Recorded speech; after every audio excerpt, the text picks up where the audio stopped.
बालमित्रांनो, नमस्कार. गमभन मराठी भाषा कार्यशाळेच्या यूट्यूब चॅनलमध्ये मी सीमा देसाई तुमचं सगळ्यांचं खूप मनापासून स्वागत करते. मित्रांनो, आज आपण एक मस्तपैकी गोष्ट ऐकणार आहोत. गोष्टीचं नाव आहे जादुई जंगल. ही गोष्ट डोरस्टेप स्कूल फाउंडेशनच्या एका गोष्टीच्या पुस्तकातनं आम्ही सादर करतोय. रजनी परांजपे या गोष्टीच्या लेखिका आहेत. तर आपल्या गोष्टीचं नाव आहे जादुई जंगल. एक होतं जंगल. जंगलात होतं एक हरीण. तसं तर जंगलात वाघही होते आणि सिंहसुद्धा. माकडेही होती आणि ससेही. पण ते सगळे आपले नेहमीसारखेच होते. निराळं होतं ते हरीण. हरीण दिसायला इतर हरणांसारखंच होतं. थोडं सोनेरी, तपकिरी रंग, अंगावर पांढरे कबरे ठिपके, मोठे मोठे डोळे, लांब लांब पाय. जशी दुसरी सगळी हरणं असतात ना, तसेच. पण खरं तर ते हरीण तसं थोडं वेगळं होतं. जादूचं असावं ना, अगदी तसं. रोज सकाळ झाली की ते हरीण थोडा वेळ झाडीतून बाहेर यायचं. जंगलात थोडी मोकळी जागा होती. तिथे अंगावर कोवळं ऊन घेत उभं राहायचं आणि ऊन खाऊन झालं की तिथेच गोल गोल फिरून नाच करायचं. असा नाच सुरू झाला की झाडं धरायची ताल आणि पक्षी गायचे गाणी. मग रानात एकच आवाज घुमायचा. गरगर गरगर फिरते हरिणी, झरझर झरझर झरती नाणी. हात नका लावू कोणी, हात लावाल तर होईल पाणी. झरझर झरझर झरती नाणी, गरगर गरगर फिरते हरिणी. सगळं जंगलच जसं काही गाणं गायचं. हरीण आनंदानं नाचायचं. नाचता नाचता पायातून पडायची नाणी, खणखण वाजणारी, लखलख चमकणारी, सोनेरी सोनेरी रंगाची. हरीण जितकं भरभर फिरेल तितकीच नाणीही भरभर पडायची. एकदा एक राजा जंगलात शिकारीला आला होता. राजानं ते गाणं ऐकलं. राजाला वाटलं, बघूया तर खरं काय आहे ते. आणि तो आवाजाची दिशा धरून पुढे पुढे जात राहिला. समोर बघतो तर काय, नाचणारं हरीण, गाणारे पक्षी, ताल धरणारी झाडं आणि जमिनीवर पडलेली लखलख चमकणारी सोनेरी नाणी. हे बघून राजाला मोह झाला. वाटलं हरिणाला पकडावं.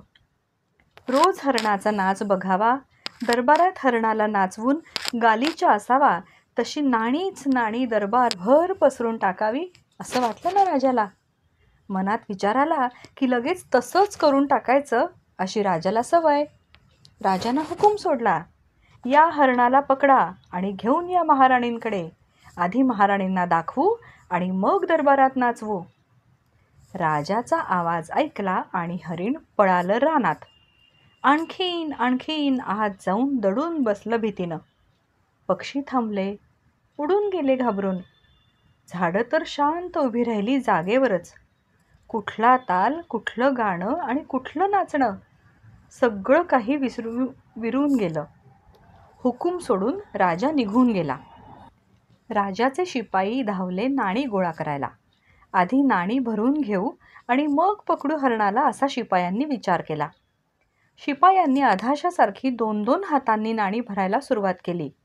पण गंमत अशी की नाणी हातात घेतली रे घेतली की हातात राहायचं नुसतं पाणी. नाणी बिणी काही नाही. ओंजळभर पाणी हातातून कधी गळून जायचं ते देखील कळायचं नाही. मग शिपायांनी नाणी गोळा करायचा नाद सोडून दिला आणि लागले हरीण पकडायला. पण कितीही शोधलं तरी हरीण काही सापडेना. शिपाई जवळ आले की पक्षी गोंगाट करून हरणाला सांगायचे, सावध राहा, दूर जा दूर जा, सापडू नकोस कोणाला. झाडं हरणासाठी जणू पानांचा पडदाच तयार करायची. असा दाट, असा काटेरी की शिपाई आत जायचं धाडसच करायचे नाहीत. शिपाई आपले रोज सकाळी यायचे, हरणाचा तपास करत दिवसभर वणवण हिंडायचे. अंधार पडला की जंगलातच तंबू ठोकून झोपून जायचे. असेच कितीतरी दिवस आले आणि गेले. पण हातात तर काहीच आलं नाही, ना नाणी ना हरीण. नाणी पाणी पाणी होऊन नाहीशी झाली आणि हरीण सापडणं तर दूरच, पण साधं नजरेला सुद्धा पडलं नाही. शेवटी कंटाळून शिपाई राजाकडे परत गेले. राजाला सगळी हकीकत सांगितली आणि राजापुढे माना खाली घालून उभे राहिले. राजानं शिपायांना घरी जायला सांगितलं आणि शिपायांची दुसरी तुकडी घेऊन आपणच निघाला मोहिमेवर. इकडे झाडं, पक्षी आणि हरिणही कंटाळलं. किती दिवस असं लपून राहणार? किती दिवस राजाला भिणार? सगळं किती छान चाललं होतं.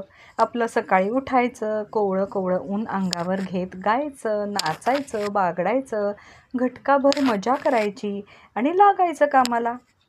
आता हे काय नवीन? हा कसला राजा? राजाच उठला जीवावर, राजाच निघाला लुटायला, तर मग जायचं कुठं? मग सगळे मिळून गेले वनदेवीकडे. हे वनदेवी, आमचं रक्षण कर.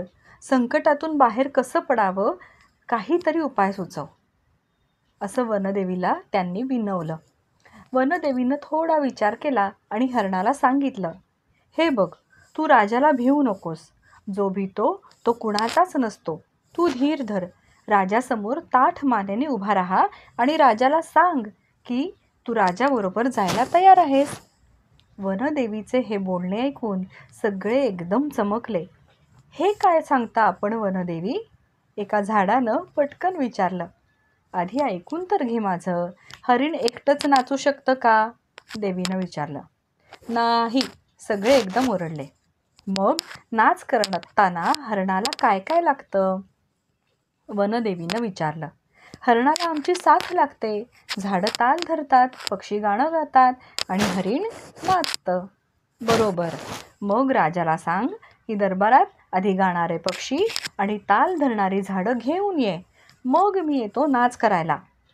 एवढं बोलून वनदेवी दिसेनाशी झाली. झाड, पक्षी, हरिण सगळे एकमेकांकडे बघतच राहिले.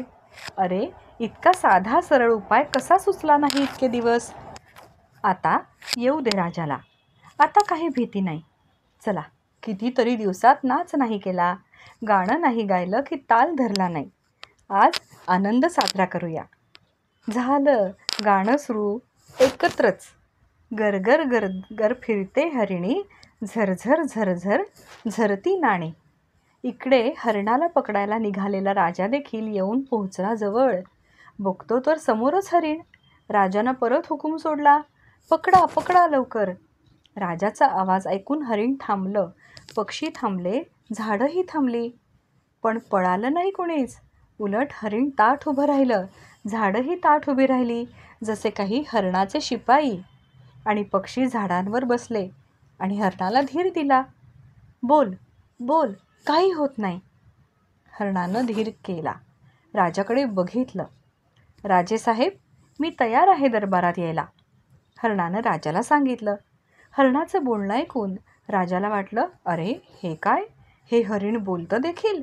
मग फारच छान. मनात खुश होऊन राजानं हरणाला सांगितलं, चल तर मग, निघ लगेचच. पण राजेसाहेब, मी दरबारात येऊन राहावं, नाचावं असं असेल तर माझी एक अट आहे. राजा म्हणाला, अट?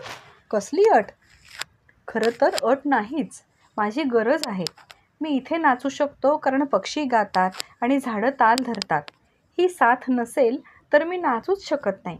मी गोल गोल फिरूच शकत नाही आणि पायातून नाणी देखील पडत नाहीत. मी नाचतो असं दिसतं, पण खरं तर आमचं तिघांचं मिळून हे काम असतं. हरणाचं बोलणं राजाला आवडलं नाही, पण पटलं. दरबारातले सगळे कलाकार नाचणारे, गाणारे आणि इतर सगळे आपापले साथीदार बरोबर आणतात. मग हरणालाही हरणाचे साथीदार लागणार, यात चूक काही नाही, हेही लक्षात आलं. पण ते आणायचे कसे ते सुचेना. गाणारे पक्षी आणि ताल धरणारी झाडं कुठून आणायची? हरिण नाचणार नसेल आणि पायातून झरझर नाणी पडणार नसतील तर मग हे हरिण नेऊन करायचं तरी काय? राजा विचारात पडला. आजूबाजूचं भान विसरला. विचारातून बाहेर येऊन समोर बघतो तर काय, हरिण नाही की नाणी नाहीत. नेहमीसारखीच झाडं आणि नेहमीसारखे पक्षी इकडून तिकडून उडणारे, किलबिल करणारे, पण त्यात गाणं नाही की वाजवणं नाही. अरे हे काय झालं? इथे काही होतं किंवा नाही असं वाटावं इतकं सगळं नेहमीसारखं दिसतंय. राजाला असं वाटतं आहे तो जंगलातून एक आवाज आला. राजा, विचार करू नकोस. हरणाचा नाद सोडून दे. हरिण नाचतं, पक्षी गातात, झाडं ताल धरतात. ही जंगलाची जादू आहे. ही इथेच चालते, दरबारात नाही. इथे तुझा दरबार भरू शकत नाही. तसंच हरणाचं नाचणंही दरबारात होऊ शकत नाही. हे लक्षात घे आणि परत जा. तू राजा आहेस. तू जंगलाचं रक्षण कर. इथली जादू इथेच ठेव. कधी आठवण झाली की इथे ये, हरिणाचा नाच बघ आणि परत जा. राजानं आजूबाजूला बघितलं तर तिथे कोणीही दिसलं नाही.